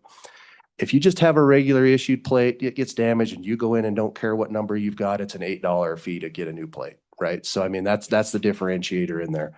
From a cost perspective for us, the state, that $30 currently is covering that. So we're comfortable there. I do think there are states that do similar projects like this where they do replaces damaged. Ours is an 8-year cycle. Some are as low as 5. So this isn't completely out of the norm. The visibility, there is an issue with retroreflectivity, which is basically how that will be seen at night, which is slightly different than how it's visible in the daylight, but I'd let law enforcement speak to that if there's any concerns there. Again, there are states that already have a process in place just like this. So a law enforcement officer may contact you, Senator Cooper, and say, hey, I'm having a hard time reading your plate. I ask that you go in and get that replaced. That's how that works in some of those jurisdictions. So I think that could work here. The only other thing that I saw as we were looking through this bill is there are 2 plates that weren't included in this that I would ask for the group to consider. That is the street rod plate and the custom plate. Those references are 31.2.226D and 31.2.227D. those plates don't pay the normal registration type fees, but they do get a new plate every 8 years. So if we don't include them in this, then they would be the only group that would be left in limbo to get a new redesign at year 8. With that, I'd certainly stand for any questions. So, Mr. Rossetti, would there be still the ability every so often, every 8 years, to actually have a new series designed of plates? That's my question. Mr. Chairman, I think again, as the way the state of Wyoming has chosen to approach that, that would take an act of the legislature to direct us to do a new plate series. So I could see that you could actually, if indeed we do get rid of the 8-year cycle for, changing all the plates, you could have a series, and then that series would be forever, right? So somebody could keep their plate forever. And so every cycle, you would add a new series. We would have many, many plates in the state, outside of specialty plates, right? So the series that we have right now, 10 years from now, if we did it every 8 years, there would be cars running around with plate we have now and a plate with the new series. And then 15 years from then, or 16, I guess, another 8 years, if we stay on the 8-year cycle, there's another series. We could always change the series as well. Could be every 5 years, we actually change the design. Because if we change the design, I don't think it's the cost of the state, right? We're not mass producing all the plates. Anybody who wants one will pay for it, correct? Mr. Chairman, I'll try to take a stab at this. So I believe that the way the bill is written, and as Senator Barlow pointed out, this gets rid of us contemplating a plate series outside of a specific legislative action from this body. So right now, I think the plates that are in existence would be the plates that are in existence. So a person who has a rodeo plate could keep that rodeo plate. A person who has a normal prestige plate could keep that prestige plate. It doesn't, in my mind, contemplate another plate series or another redesign. If we are to go down this road, what you describe would be true. There could be a flag plate, and then if we do another Teton plate, there could be Teton plates running around. However, I don't know that you'd be able to get your preferred number in the next plate series, because then those two plates would exist in both series. So that would be one of the issues that would have to come up. I think as we look through this and think about the implementation, 2033 is when the next scheduled redesign was going to be. We would probably start work on that honestly about this year based on the way the production used to be. But if this bill were to go through, I think that sets that onto the back burner, which means we don't have to ramp up a new redesign, which means we don't have to ramp up the production as you mentioned, because the way we produce them now is full mass production, right? I start making them next year in order for 2033 to happen. If this bill were to go through, I don't have to do that.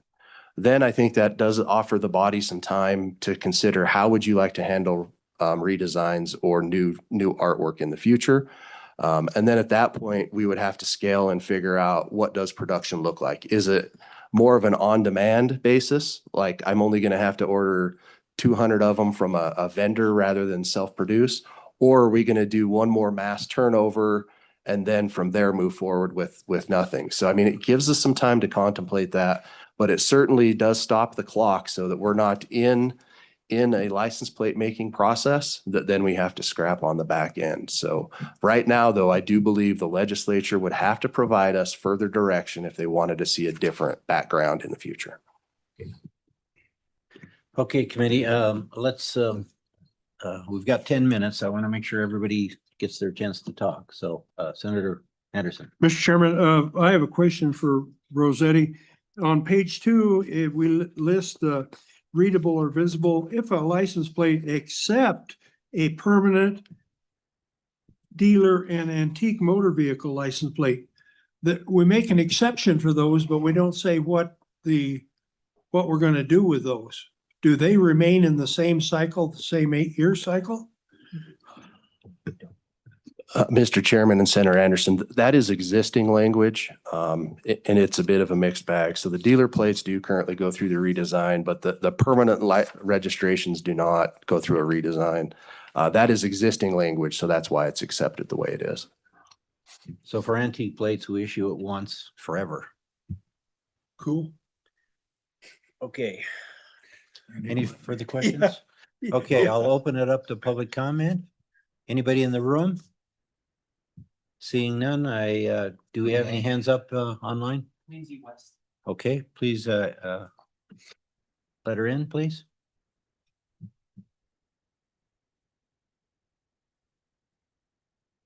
And Mark. Okay. Ms. West? Good morning, Mr. Chairman and members of the committee. Again, Lindsay West, Carbon County Treasurer, and also President of the Wyoming County Treasurers Association, providing general comment on behalf of the association this morning. After a formal vote of our membership, the association did not reach consensus on this bill. There's no significant concerns with the general concept of eliminating the plate series. Members just expressed differing views regarding the implementation details and long-term implications. And I will outline those concerns. First, members recognize that at some point the numbering scheme for plates will reach capacity. The bill does not address what timeline or structural changes would allow or would follow when that occurs. Questions have been raised such as, would the county prefix eventually be removed? Would vehicle class designations change? And would elements of the current design, such as the horse and rider, eventually be modified to create additional numbering capacity? And while those may seem technical, county treasurers are at the front line for questions and concerns from the motoring public. We are expected to provide clear answers about what changes mean for individual plate holders. Second, members raise questions regarding long-term plate design continuity and low plate numbers. There is nothing preventing a future legislature from creating a new design. However, this bill does not clarify whether existing plate numbers, particularly low or preferred numbers, would be guaranteed to transfer to a new design. If the 2025 plate series remains in place indefinitely, would individuals who value their plate numbers be permanently tied to that design? Wyoming residents care deeply about their license plates, particularly low numbers. Treasurers regularly field questions and concerns about preserving those numbers. The difficulty for some members is not with the concept of the permanent plate series, but with the absence of the statutory clarity regarding what happens next, both when numbering capacity is reached and if future design changes occur. And without those assurances and statutes, some members are uncomfortable supporting the bill as written, while others are comfortable allowing those decisions to be made, to be addressed later. And because of those differing perspectives, the association was unable to take a unified position. If you were interested in learning more about how your county treasurer may feel about this bill, you could reach out to them directly. With that, Mr. Chairman, I would be happy to stand for any questions. Thank you, Ms. West. Any questions, committee? Okay, thank you. I appreciate your testimony. Would you please let Mr. Cohen in?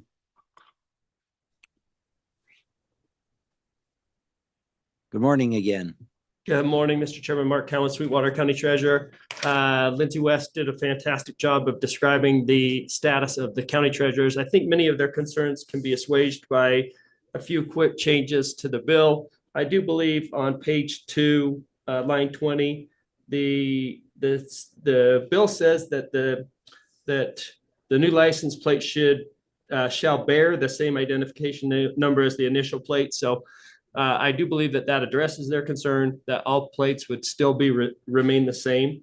We may want to actually change that language from shall to a may, because if somebody wants to change their number, essentially we have just tied them to the exact same number that they had before. On line 15, I might recommend that we change the language to from obtaining 2 replacement license plates to up to 2 replacement plates, because the statutes require that if you have a front license plate bracket, you put a front license plate on your vehicle, but if you do not, you are not required to have that. So we could change this so that we don't have to print that extra plate and have it thrown away. And so those are the two suggestions I might have for the bill, and I'll stand for any questions. Thank you, Senator Barlow. Thank you, Mr. Chairman. Mr. Cohen, so on lines 16 to 17, it talks about going from 16 into 17, replacement plates from the county treasurer or the department. Does the department actually now issue any replacement plates? It seems a departure to me from current status. Thank you. They do wildlife plates. They do. Mr. Chairman, Senator Barlow, it is current statutory language that the department can issue those plates. We didn't make a change to that language, but they do not at this moment. Don't they issue wildlife plates, and some of the specialty plates, I believe, come directly from the department? Maybe the department can weigh in. Mr. Chairman, Debbie Lopez, YDOT Motor Vehicle Services Manager. YDOT actually issues street rod plates, custom plates, pioneer plates, the exempt plates to all the exempt entities. So those are the plates we issue. And I believe in last year we allowed, didn't we make a change that we allowed YDOT to also issue the wildlife plate? Didn't we do that? Mr. no. Chairman, it was the opposite. It, So it was the opposite. YDOT did issue them, and now we're letting counties issue them, correct? we would send the plate to the county, and now the county has their own supply of Okay, plates. okay. Thank you for clarifying that. Any questions, Senator Barlow? Thank you. We appreciate that clarity. Okay, any further questions for Mr. Cohen? Thank you, Mark. Appreciate your testimony. Thank you. I don't see any other testimony, so I'll close public testimony. Committee, what's your pleasure? Move the bill. Okay, the bill's moved. Do I have a second? I'll second it. What's your pleasure?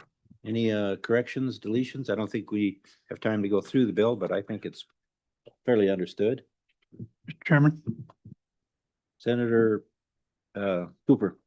I'm going to be a little bit of a traditionalist here. We're walking on sacred ground when you start messing with our license plates. A lot of people, most people don't really care for the plate we have right now. They think there's three problems with it. First of all, they say it's ugly. Secondly, they say it's ugly. And thirdly, they say it's ugly. So we are going to be looking for some kind of change in the future. The low numbers are not something that's not somewhere we need to go. Those low numbers are very sacred to people in our counties. I'll be a strong no on this bill. Senator Barlow. Mr. Chairman, I actually don't mind the current plates. As I say, I'm infatuated with them, but I don't mind them. They're on my vehicle for a long time, but the way the bill is, it does not allow another option or does not direct the potential of another option. And that's, I guess, why I'm concerned. I know that may be what the intent was of the bringer of the bill, but it's not here. So there's either more work to do, and that I think comes with more direction to the department that I'm not, just, it's not there. Thank you. So I can see that that can easily be corrected by an amendment on the floor. We can add the option where the plates redesign can happen every 5 years if we want, especially if it's printed or 8 years, whatever. Especially if we're printing on demand, the plates will be paid for by the consumer. So, as Mr. Rossetti mentioned, if we print 200 or 300 plates on demand, we'll have a new series. If somebody wants a new plate and wants the new series, they can. If not, they can keep their old one. So, Senator Kolb. Yeah, I'm kind of deeply concerned about this and almost slightly apologetic that it doesn't work out the way I think the intent was good. It's about the 8-year cycle and dealing with the 8-year cycle. The mathematical issue about having duplicate plates when you have another series of plates with potentially, I'm unsure about how they're going to handle the same number with another series of plates. I mean, will our highway patrol then have to look at the plates and go, this was a series that has a bucking horse on it? and this one doesn't have a bucking horse on it. And they could be potentially duplicative numbers and the only identification would be the different series of plates. And I think the other issue is that there is no current mechanism for a new design plate. And I do concur with my fellow senator that they're ugly, ugly, and ugly. So anyway, those are my thoughts about it, and those are my concerns. But I think the non-renewal is something we're going to have to talk about. This isn't getting us where I hoped it would be. Thank you. So to me, the specialty plates, can have all their own numbering system, but our regular basic plate, to me, there's one number. I don't care what the background looks like. You just keep the number. Doesn't matter what background you have. I think other states do that, right? The number is the number and you can pick any background you want. So I think that issue can be taken care of. Specialty plates have their own numbering and we're not touching those. So anyhow, my thoughts. Okay, any further questions? Okay, let's have a vote. This is a roll call vote for Senate File 112. Senator Anderson, Aye. Senator Barlow, No. Senator Cooper, No, Senator Cole, No. Chairman Pappas. 2 ayes, 3 noes. Okay, failing to have 3 votes, this bill will not be sent to the Senate floor. So thank you, committee. I think it's time for us to get to work up there. So we will adjourn this meeting. Thank you.